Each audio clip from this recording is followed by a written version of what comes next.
Salut, bienvenue à tous dans cette nouvelle vidéo.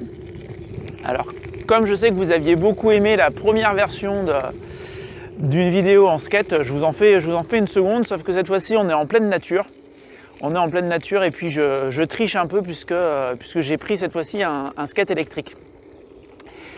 Alors je vous fais une vidéo une fois n'est pas coutume dans la nature, justement pour vous parler d'une étude qui parle de l'effet qu'a la nature sur notre état mental. Et cette étude nous apprend que de se promener 30 minutes par jour dans la nature diminue notre niveau de stress. Alors je trouve que c'est bien qu'une étude nous l'apprenne, mais on s'en serait sans doute douté même sans cette étude, mais en tout cas voilà, ça vient confirmer que la nature, les oiseaux qu'on peut entendre là, diminuent notre niveau de stress. En tant que préparateur mental, moi il y a deux autres éléments qui me semblent importants à vous signaler.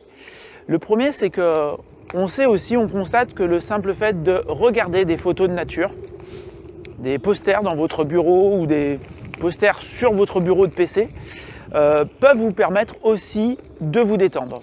C'est-à-dire le fait d'avoir une photo de nature déjà nous détend. On sait aussi que les plantes peuvent nous détendre.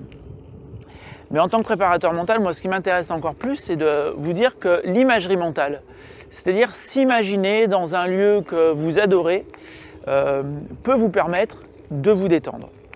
C'est encore une fois le pouvoir de la visualisation. Personnellement, en coaching, quand j'utilise un peu l'imagerie mentale, je l'utilise pour deux raisons. Soit auprès de sportifs sur des éléments techniques, c'est-à-dire qu'on veut travailler techniquement un geste et on sait qu'en imagerie mentale, le fait d'exécuter un geste active sensiblement le cerveau de la même façon que lorsqu'on réalise réellement le geste.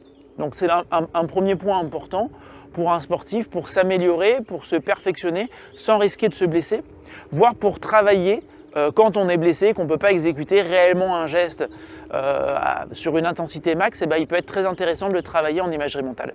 L'autre élément intéressant à travailler en imagerie mentale, c'est au niveau plutôt émotionnel. Justement, je suis stressé avant une compétition, j'ai peur de perdre mes moyens, de ne pas être à la hauteur. Il y a un intérêt bien entendu à le travailler en imagerie mentale, puisqu'on peut arriver en visualisant une situation de stress, par exemple, à augmenter les fréquences cardiaques exactement comme elles augmentent quand on est réellement dans cette situation de stress, alors que là, on le fait juste en imagerie mentale. Donc vraiment, c'était pour vous dire que c'est très bien quand on peut se promener, comme je le fais actuellement en pleine nature, pour se relaxer, pour se détendre, mais on peut aussi avoir exactement les mêmes effets en imagerie mentale. Si jamais l'imagerie mentale vous intéresse, vous questionne, je vous conseille d'aller faire un petit tour sur l'article que j'ai publié il y a déjà quelques temps, mais j'ai rajouté une vidéo que j'avais fait lors d'une conférence dans une fac de sport. Et je vous conseille d'essayer l'exercice, d'essayer vraiment l'exercice que j'ai proposé là à 3 étudiants. Ça a marché pour les 3 étudiants, j'ai déjà fait avec d'autres personnes, avec des groupes d'une vingtaine de personnes et ça a toujours marché.